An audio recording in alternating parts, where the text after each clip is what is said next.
Buffalo Girls, won't you come? We got outtakes before we even start. Buffalo.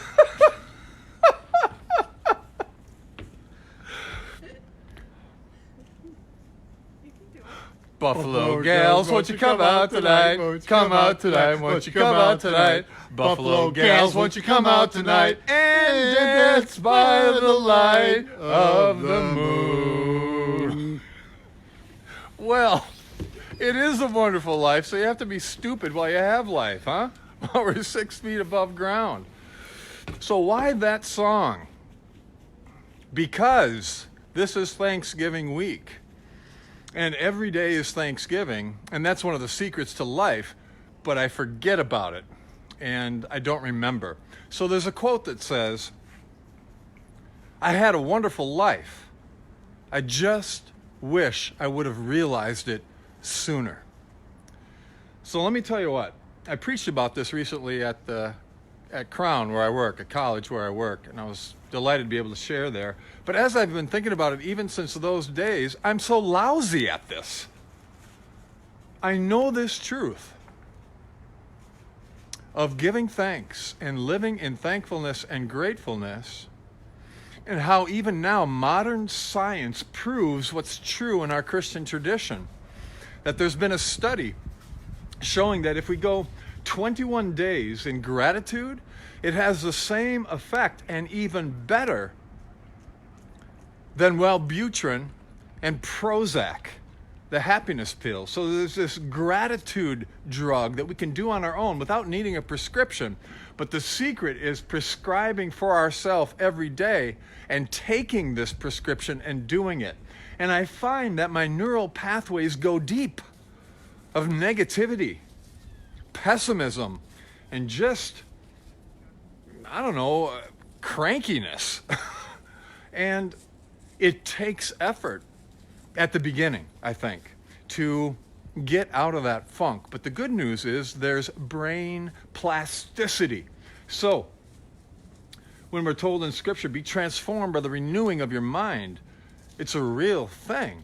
Our brain is plastic. The neurons, the neurotransmitters, we can change it by what we think. So the good news is, the bad news is, the bad news, you and I get to decide how happy we will be. The good news, you and I get to decide how happy we will be. And there's a secret for the Christian life here. So I'm calling this Eucharistic living. We could call it the secret to wonderful living. And it's in Luke chapter 22. We know communion that happens in church as communion and as the Lord's Supper. But the earliest Christian tradition takes from Jesus' own words and calls it the Eucharist. So there's a passage in Luke 22 where it says Jesus gave thanks when he broke bread. Before he poured the cup, or as he poured the cup, he gave thanks.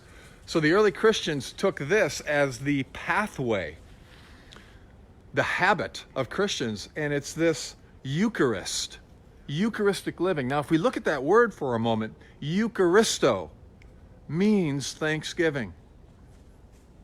A core word in that is charis, meaning grace. And the core word of charis is chara, getting all Greek on you here today, meaning joy. So just think about that pattern for a moment. Jesus saying, here's the pattern for life. Living in thanksgiving constantly. Why? Because of my love for you. A love that's right here, right now, in this present moment, without limit, without question, without reservation, without anything changing. The love of God flowing to us in this moment right now. But are we aware of it? Are you aware of it right now? In this second, in this moment, God's love radiating to you and you're encircled in God's embrace.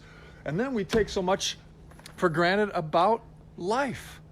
And right now, the blood that's coursing through our veins, the oxygen that's coming in, the heart beating, and all that happening without our awareness. So the secret of life, yeah?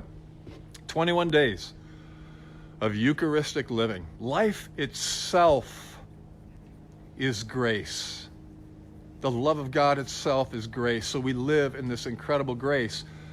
How about you and I going 21 days and saying it and living it, experiencing it constantly throughout the day? 1,001 things went right today. And I'm going to try, will you try with me, to have the constant awareness and on my lips and in my psyche, thank you, thank you, thank you. And it was Meister Eckhart who said, if the only prayer we ever prayed was thank you, that would be enough. He got the secret of what it means for this Eucharistic living. So I had a wonderful life. I have a wonderful life. God, give me eyes to see. And you remember George Bailey, as the group comes in here, you remember George Bailey, who learned the hard way. And he was given a gift, so to speak. And he came back and he said, what did he say? I don't care anymore? Or He says, I don't care what happens to me. He had learned his lesson well. yes. That he is so thankful, he doesn't care what else happens. Yeah. I don't care. Just get me back to my family and friends. Get me back to the people who I love. Yeah. Because he came to the realization, I have a wonderful life right now. And if we came to the awareness of the Father of heavenly lights and all good gifts coming from him in terms of love and life itself, what could we do but live in this Eucharistic way, right? Good enough, for now, or anything I should add? You got it. We got it. We got it. You get it. Let's all get it. And let's try this for 21 days. Even put some comments in. I dare you to do this to 21 days. See what kind of a good drug it is, huh? All right. So in that context of a wonderful life and realizing it now, and 100 years from now, we'll probably all be dead. But even as we get older, looking back on these days saying they were good life, good friends, the goodness of it all, Eucharistic. Thank you, thank you, thank you. So to that end, should old acquaintance be forgot and never brought to mind, we'll take a cup of kindness yet for all things thine. Do we have to keep going? No. Heavens no. Happy Thanksgiving every day, every moment.